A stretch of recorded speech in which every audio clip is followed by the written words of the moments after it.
ସମସ୍ତଙ୍କୁ ଡାକିଥିଲେ କିନ୍ତୁ ତାଙ୍କର କୌଣସି ଅସୁବିଧା ଯୋଗୁଁ ସେମାନେ ଆସି ନପାରି ଥିବେ। ତ ଆଜି ପଞ୍ଚାୟତ ସମିତି ଯେଉଁ ମିଟିଂ ହେଇଥିଲା ପ୍ରାୟ ସରପଞ୍ଚ ଥିଲେ, ସମିତି ବି ଥିଲେ, ପ୍ରାୟ ଅଫିସର ସମସ୍ତେ ଥିଲେ। ତ ବହୁତ ସୁରୁଖୁରୁ ଭାବରେ ଆଜି ଆମର ଆଲୋଚନା ହେଇଛି। ଯେହେତୁ ଚାମୁର ରାମପୁର ଡେଭଲପମେଣ୍ଟ ପାଇଁ ଆମେ ସବୁ ଡିପାର୍ଟମେଣ୍ଟକୁ ଇଏ କରୁଥିଲୁ, କିନ୍ତୁ ଫରେଷ୍ଟ ଡିପାର୍ଟମେଣ୍ଟ ମାନେ ତାଙ୍କର କୌଣସି ଅସୁବିଧା ହେତୁ ଆବସେଣ୍ଟ ଥିଲେ, କିନ୍ତୁ ସବୁ ଡିପାର୍ଟମେଣ୍ଟ ଥିଲେ। ସବୁ ଡିପାର୍ଟମେଣ୍ଟକୁ ଆମେ ବସି ଆମେ ସମସ୍ତେ ଆଲୋଚନା କରୁଛୁ ଡେଭଲପମେଣ୍ଟ ନିହାତି ହେବା କଥା। କାରଣ ଠିକ୍ ସମୟରେ ଇଲେକ୍ସନଟା ହେଲା, ତାପରେ କଡ଼କଣ୍ଡ ଲାଗୁ ହେଲା, ତେଣୁ ରହିଗଲା। ତାପରେ ଆମର ଜିପିଓ ନଥିଲା, ଟ୍ରାନ୍ସଫର ହୋଇଯାଇଛି, ଏପିଓ ନାହିଁ, ତେଣୁ ଆମେ ଟିକେ ଲେଟ୍ରେ ଦାବି ପ୍ରସ୍ତାବନ ବୋଲେ ଆପଣଙ୍କର MGNRPJCରେ ଯେତିକି କାମ ହେଇଛି ସେଟାକୁ ଠିକ୍ ତଦାରଖ କରିବା ପାଇଁ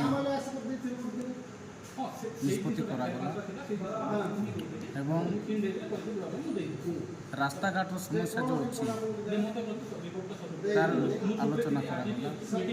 ମେଡ଼ିକାଲର ସମସ୍ୟା ଯେନ୍ ରହୁଛି ତାର ବି ଆଲୋଚନା ସବୁ କରାଯାଇଛି ବୈଠକରେ। ସେଟା ପ୍ରୋସିଡ଼ିଂରେ ଲେଖାଯାଇଛି, ସେଟା ଆମେ ପଠେଇବୁ ଡିଷ୍ଟ୍ରିକ୍ଟ। ଯେତେବେଳେ ମୁଁ ଆସିକି ଗତ ନଭେମ୍ବର ମାସରେ ମୁଁ ଜଏନ୍ କରିଥିଲି, ଜଏନ୍ କରିକି ଆମେ ୱିଦିନ୍ 2 monthsରେ ଆମେ ମିଟିଂ କରିବା ବୋଲିକିରି କହିଥିଲୁ, କିନ୍ତୁ ସେ ଭିତରେ ଆମର ଇଲେକ୍ସନ୍ କାମ ଆସିଲା ଏବଂ କୋଡ଼ ଅଫ୍ କଣ୍ଡକ୍ଟ ଲାଗିଲା। ସେଥିପାଇଁ ଆମର ଇଲେକ୍ସନ୍ ପୂର୍ବରୁ ହୋଇପାରୁନଥିଲା। ଇଲେକ୍ସନ୍ ଯେତେବେଳେ ସରିଲା ଆମେ ଇଲେକ୍ସନ୍ ପରେ ଯେତେବେଳେ କହିଲୁ, କିନ୍ତୁ ଯେତେବେଳେ MP MLAଙ୍କର ଯେଉଁ ସେମାନଙ୍କର ଯେଉଁ ଶପଥ ପାଠ ଥିଲା ଏବଂ ଇମିଡ଼ିଏଟଲି ସେମାନଙ୍କର ଆସେମ୍ବଲି ଏବଂ ପାର୍ଲାମେଣ୍ଟ ସେସନ୍ ଷ୍ଟାର୍ଟ ହୋଇଗଲା, ସେଇ ଯୋଗୁଁ ଆମେ କରିପାରୁନଥିଲୁ। ଏବଂ ଯେତେବେଳେ ଆମର ସେଡ୍ୟୁଲ୍ କରିଥିଲୁ ଯେଉଁ MP ଏବଂ MLAଙ୍କର ନିଷ୍ପତ୍ତି କ୍ରମେ ଆମେ ସେହି ସମୟ କରିପାରୁନଥିଲୁ, ଯେହେତୁ ସେମାନଙ୍କର ସେସନ୍ଟା ରହିଥିଲା। ଯେତେବେଳେ ଆମର ସରିଲା ଆମେ ଏଇ ଜିନିଷଟା ଆମେ କରିପାରିଲୁ। 9 ଜଣ ବୋଧେ ପ୍ରେଜେଣ୍ଟ ଅଛନ୍ତି। ଆମେ ସମସ୍ତଙ୍କୁ ଖବର ଦେଇଥିଲୁ କୌଣସି ପାଇଁ କେଉଁ କାରଣରୁ ସେମାନେ ଅନ୍ୟ ସମିତି ମେମ୍ବରମାନେ ଆସିନଥିଲେ, ସେଇଟା ତ ମୁଁ କହିପାରିବିନି, ସେମାନଙ୍କୁ ପଚାରିଲେ ହିଁ ବୁଝିବୁ। ଆମ ସରପଞ୍ଚମାନେ ସମସ୍ତେ ପ୍ରେଜେଣ୍ଟ ଥିଲେ, ଆଉ ସମିତି କିଛି ପ୍ରେଜେଣ୍ଟ ନଥିଲେ। ସେଇ ଜିନିଷଟାର କ'ଣ ରିଜନ୍ ମୁଁ ଜାଣିନି। ଯଦି ଆଚ୍ଛା, ଆମେ ଯାହା ବିଶେଷ ସେଇଟା ମୋ ପାଖରେ ତ ଖବର ନାହିଁ, ଯଦି ଯାଇଛନ୍ତି ମୋ ପାଖରେ ଖବର ନାହିଁ କି କ'ଣ କେଉଁ କାରଣ ପାଇଁ ଯାଇଛନ୍ତି କିମ୍ବା ଜିଲ୍ଲାପାଳଙ୍କୁ ଯାଇଛନ୍ତି ସେଇଟା। 15 ଦିନ ପରେ ତ ସମିତି ମିଟିଂ ହେଇଛି, ଯେହେତୁ ସାଧାରଣ ନିର୍ବାଚନ ଯେଉଁ ଥିଲା ସେ ସାଧାରଣ ନିର୍ବାଚନ ପରେ ମଧ୍ୟ ହେଇପାରିଥାନ୍ତା।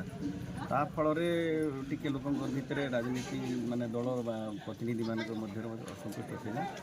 କିନ୍ତୁ ପାର୍ଲାମେଣ୍ଟ ଆଉ ଆପଣଙ୍କର ଯେଉଁ ବିଧାନସଭା ବା ଲୋକସଭା ଚାଲିଲା ଭିତରେ ସେଇଟା ହେଇପାରିବ ନାହିଁ, ତା'ର ନିୟମ ଅଛି। ଯେହେତୁ ଏଇଠି ଆମର ମେମ୍ବର ହେଉଛନ୍ତି ସାଂସଦ ମଧ୍ୟ ଏବଂ ବିଧାୟକ ମଧ୍ୟ, ସେମାନେ ଯଦି ମନା କରିବେ ପାର୍ଲାମେଣ୍ଟ ଚାଲିଥିଲେ କିମ୍ବା ବିଧାନସଭା ଚାଲିଥିଲେ ମିଟିଂଟା ହେଇପାରିବନି।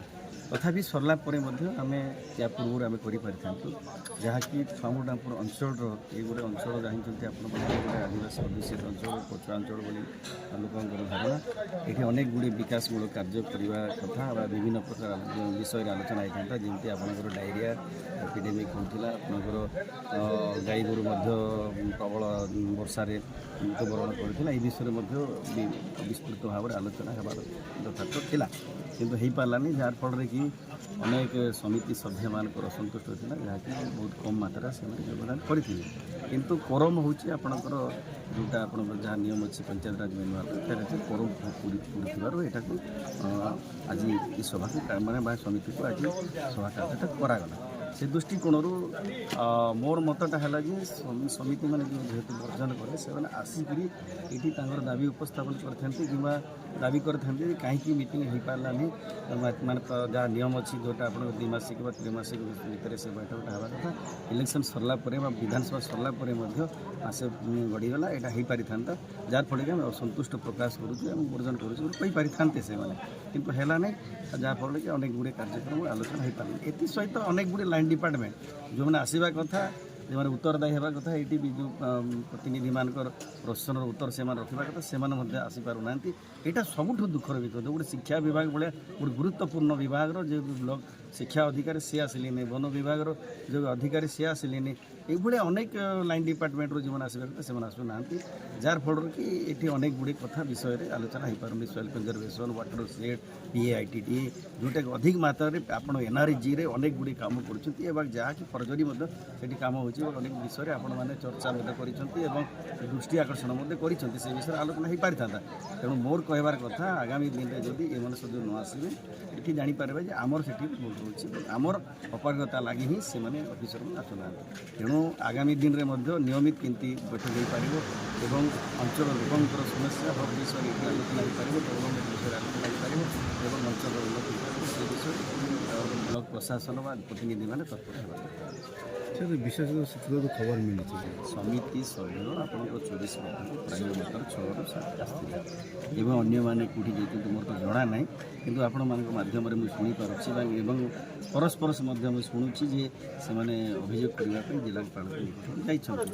ସେମାନେ ଯାଇପାରିବେ, ଯେହେତୁ ଏଠି ଅବହେଳା କରାଯାଇଛି, ଟିକେ ମାନେ ସମୟ ସୀମା ମଧ୍ୟରେ ସେଇଟା ହେଇପାରିନି, ସେମାନେ ଜଣାଇବାକୁ ଯାଇଛନ୍ତି ଏବଂ ଅନେକ ଗୁଡ଼ିଏ କ'ଣ କ'ଣ ତାଙ୍କର ଅନିୟମିତ ଥାଇପାରେ, ସେଇଟା ବୋଧେ ତାଙ୍କ ପାଖରେ ଖବର ଥାଇପାରେ, ସେଇଟାକୁ ମଧ୍ୟ ସେମାନେ ଯାଇପାରେ ଏବଂ ତାଙ୍କ ପାଖରେ ଉପସ୍ଥାପନ କରିବେ, ସେମାନେ ତାଙ୍କର ସେଇଟା ଅଧିକାର ଅଛି।